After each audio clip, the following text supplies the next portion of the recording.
It does not dishonor others. It is not self-seeking. It is not easily angered. Oh, Jesus, love it.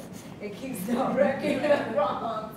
Love does not delight in evil, but rejoices with the truth. It always protects, always trusts, always hopes, and always perseveres. This is what love is according to the Word of God.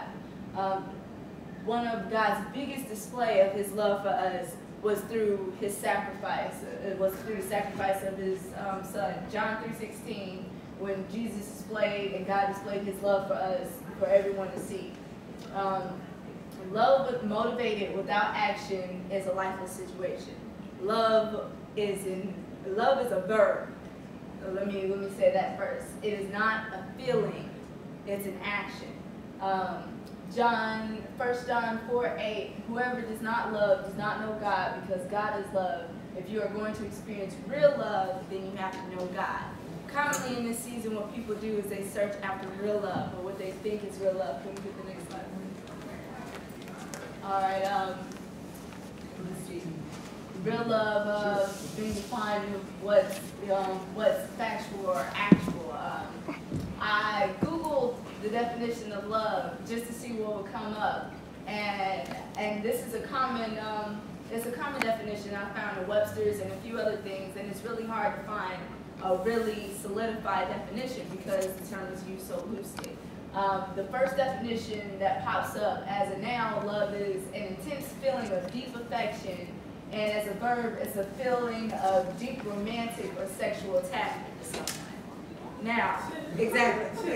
Now, if love is an action, and nowhere in 1 Corinthians did I see anything about sex or romantic attachment or feeling of deep affection, because the way the Bible spells out love is that it's an action. We show love through our actions.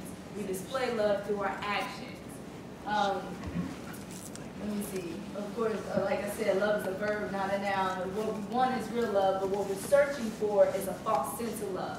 We're searching for what society has taught us is love. We're searching for that romantic feeling or that sexual attachment, a deep sense of affection. Can I get the next slide, please? Okay, we'll move on to the other side.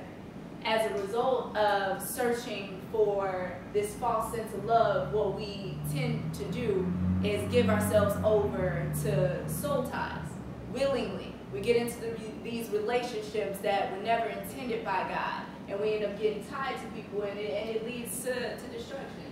A soul tie is an intense interaction of intimacy between two people, or a person and an object, or a person and an event. Intimate being the definition is having close or a personal relationship.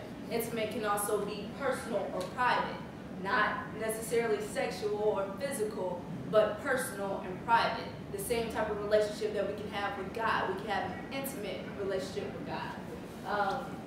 1 Corinthians 6:15-17 talks about how soul ties are formed. It says, "Do you not know that he who unites himself with a prostitute is one with her body? For it is said, the two will become one flesh.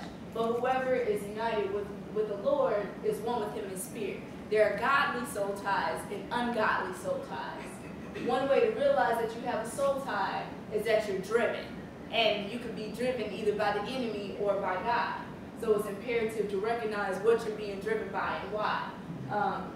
An ungodly soul tie can cause a loss of self-consciousness and double-mindedness, and God is not a double-mindedness. He's not a God of confusion, leading us and keeping us from God. Man's purpose of soul ties is that we may trust one another, so we can have that intimate and romantic reaction with one another, and so we're able to trust one another and have that false sense of love. The devil's purpose is that we might be tied to someone or something that it may bring destruction to us. It's a foothold. This whole season has become about getting us tied to something or someone that is outside of the will of God, and it becomes a stronghold over our lives. 2 Samuel 13:15-21 talked about, okay, this was the story about Tamar and Amnon.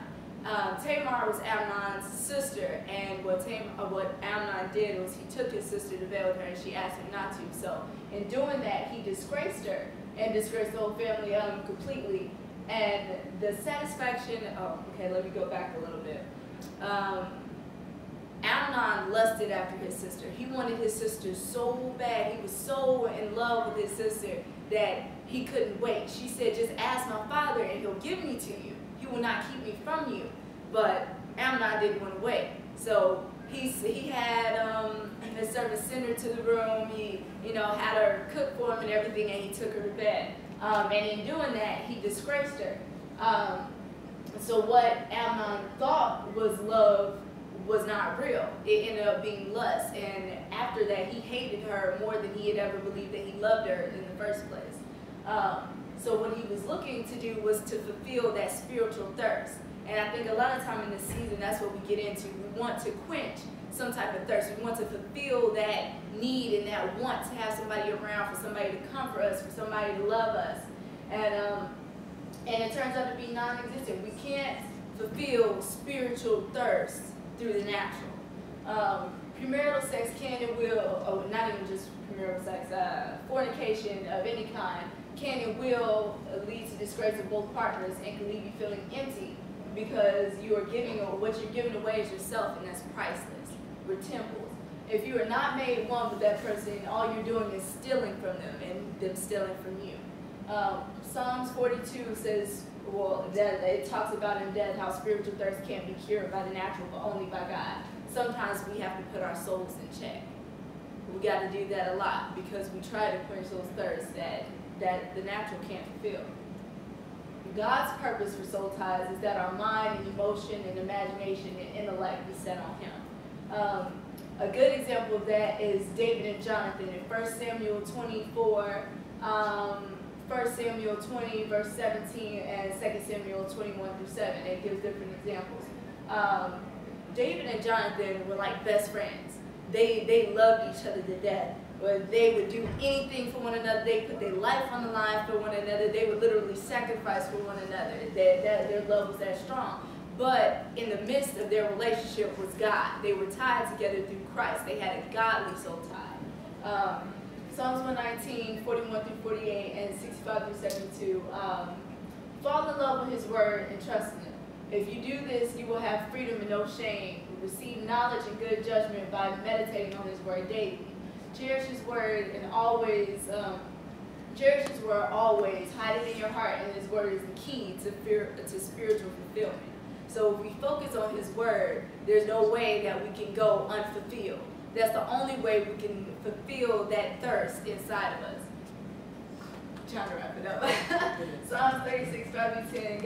God's love is always fulfilling. God is always here for us, and He's going to love us no matter what. If we delight ourselves in Him, He will quench that thirst. If we delight ourselves in Him, all that other stuff, all the added on stuff, all the other things that we want will be added onto us. There's no ifs, ands, or buts about that. If we focus on the Lord first, all those other things shall be added onto us. Next slide.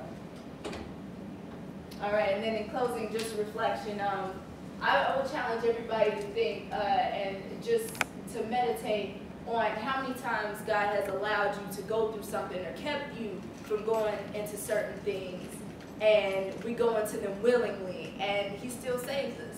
You know, how many times have you willingly walked into something and He said, don't go there, and you go there anyway? And in the midst of sinning, or after we've already committed that sin, God still loves us and He still saves us anyway.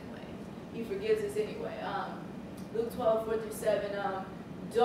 Please do not let your fear and the influence of the season and all the couples around you and everybody around you, please don't let it influence you and sway you from the will of God. Don't let those things come in and affect what you do. Because right here in the natural, the only thing those things can do is affect you in the flesh. What we should focus on is the will of God, because after you're gone, God is the one who controls what happens in the flesh and outside of the flesh. So that's the only one you should be influenced by. Philippians 4:11, chapter 4, verse 11, talked about talked about being comfortable in where you are. Wherever God has placed you, Be still and be content in wherever he has placed you. We don't need to be in a relationship. We don't need a false sense of love. God knows you don't need a soul tie. Been there, done that. Soul ties, ungodly soul ties are one of the